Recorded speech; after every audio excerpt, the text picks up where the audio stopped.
Ngayon naman po, okay na ba? O, pumunta naman ho tayo sa SONA, mga bossing. Ang SONA ho ng Pangulo, no? Merong mga senator who will skip President Marcos SONA. O, ayan. Mga senador, no?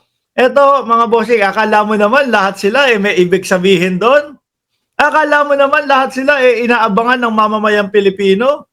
So, hindi. Nakatutok lang ang Pilipino kay Pangulong Bongbong Marcos. Umattend kayo o hindi, wala kayong partisipasyon diyan. Hindi naman kayo aakyat ng entablado para magsalita din. Uupo lang kayo, makikinig kayo. Ayaw nyo makinig. O, di wag. Senators who will skip President Marcos Jr.'s SONA. Ayan na nga po. Si Amy Marcos, Bongo, Ronald De La Rosa, Robin Padilla. Ano po ba ibig sabihin nitong mga ito? Wala naman ho, mga kababayan. 'Di ba? Puros wala naman hong mga napatunayan. Meron yung Bongo. Sinasabi nung mga nung mga ibang government supporter, nakakuha ako kahit papaano diyan kay Mr. Malasakit. Sabi, hindi naman daw po puro effort ni Bongo 'yon. Nakiki-attend lang daw. Sabi nakiki-attend lang daw po doon sa mga inauguration. Eto naman mga bossing. Bakit daw hindi dumalo? Si Noybi, isa pang kala mo naman ang laki na ng pangalan niya bilang isang senador. Di mo ba? Robin Padilla, Senador Robin Padilla, hindi dadalo sa 2025 SONA. Walang politika, walang personalan, kundi naninindigan at nagmamahal sa bayan. Sira ulo, anong pagmamahal sa bayan yan? Ito ang nagmamahal sa bayan, gustong mapakinggan yung dahilan o yung mga ebidensya o gustong mapakinggan sa pamamagitan ng impeachment kung nagnakaw ba talaga ang Vice Presidente. Dahil po ang lulugmok sa ating bayan, mga bossing, yang mga magnanakaw na mga politiko na yan.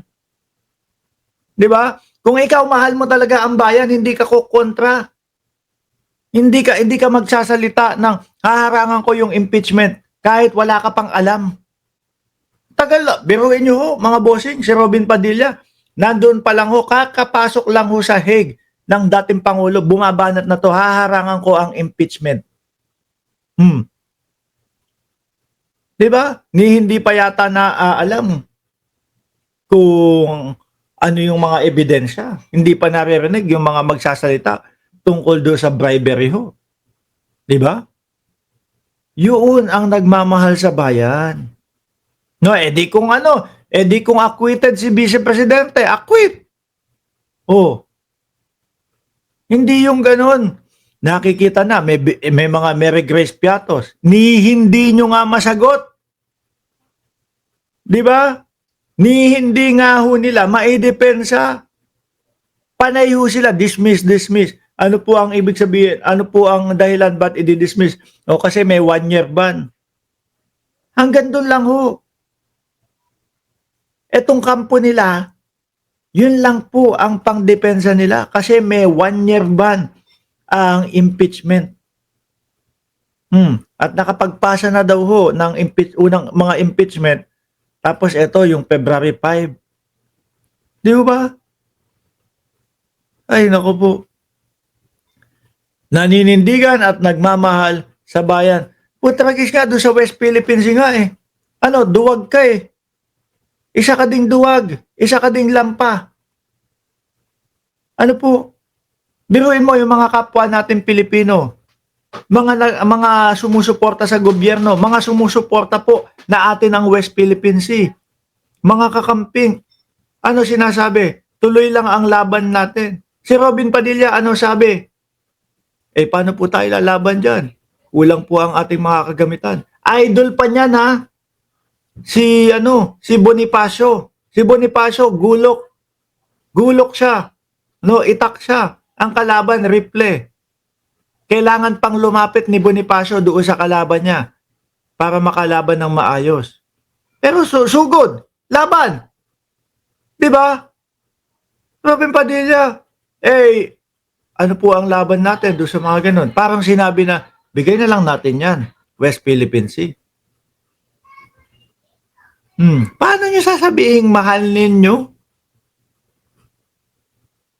ang bayan kung puro duwag naman kayo? Baka Barbie ka din. Tatlo na kayong Barbie diyan sa Senado. Diyan sa DDS. Roque 1, Barbie 1, Baste, Barbie 2, Robin Padilla, Barbie 3. Buo ang suporta namin ni Pangulong Bongbong Marcos Jr. sa mga batas na kumikilala sa kultura, tradisyon at pananampalataya ng mga Muslim na siyang tunay na daan sa pagkakapantay-pantay tungo sa inaasam na kapayapaan ng taong bayan. Ngunit ang pagdalo sa kanyang sona ay hindi ko magagawa bilang protesta habang si dating Rodrigo Duterte ay nasa piitan. Hanggang kailan ka hindi dadalo ng sona? Hindi na ho ito makakaulit naman din, mga boss. No? Nung umabot po ng ilan, 25 million yung boto ni Robin Padilla. Kasama ho yung mga boto natin nun eh. Kasama po yung mga boto natin nun. No? So malamang po madami na pong nabobobohan dito sa tao na ito. Madami na pong ang nagsasabi na putek na yan, sayang yung pasweldo ng bayang Pilipinas dito sa tao na ito. So madami na din po ang hindi boboto dyan. Halatadong malaki ang nakuhang pakinabang yung senador kasama yung mga Supreme Court. Siyang tunay, ngunit ang pagdalo ko sa kanyang sona ay hindi ko magagawa bilang protesta habang si dating Pangulong Rodrigo Duterte ay nasa piitan, at napipintong husgahan sa isang banyagang hukuman. Kasi malabo nang iuwi din yan. Para sigaw nila? Iuwi si dating Pangulong Duterte. At dito sa Pilipinas, husgahan. Tapos nakita yung desisyon ng Supreme Court. Yung impeachment hindi matuloy-tuloy. Kasi daw ho, technicalidad daw po kasi may 1-year ban daw ho, mga kababayan. Baka sabihin ng ICC, gusto nyong iuwi si Duterte dyan? Tapos ganyan yung nakikita namin sa inyong butas, at inaabuso. Baka gawin nyo dito pagka pinayagan na naming umuwi itong matanda na ito. Ang gawin namin dito is ang gawin nyo dyan is dalihin nyo lang ng teknikalidad. Bawal kasi yung pagkaka-aresto, ganito, ganyan, laya na. Di ba? Kaya, yung pinakita po ng Supreme Court, mga bossing, yung kanilang desisyon, ay baka maka-apekto po yun sa ICC. Lalo lang po sigurong mababaon ang dating Pangulong Duterte doon sa ICC. Ganyan pala sa Pilipinas eh. Kumpleto ebidensya, ang daming ebidensya, nag-uumapaw ang ebidensya. Merong mga tao na handang magsalita kontra doon sa Vice Presidente para patunayan yung bribery. Mga mamamayang Pilipino, nasaksihan yung pagbabanta sa buhay ng Pangulo. Kitang-kita na at talaga namang impeachable offense. Tapos dadalihin sa Pilipinas sa teknikalidad. Wag na natin tong hayaan na mauwi ng Pilipinas. Madaming butas ang kanilang batas at yun yung mismong mga inaabuso nila. Di ba?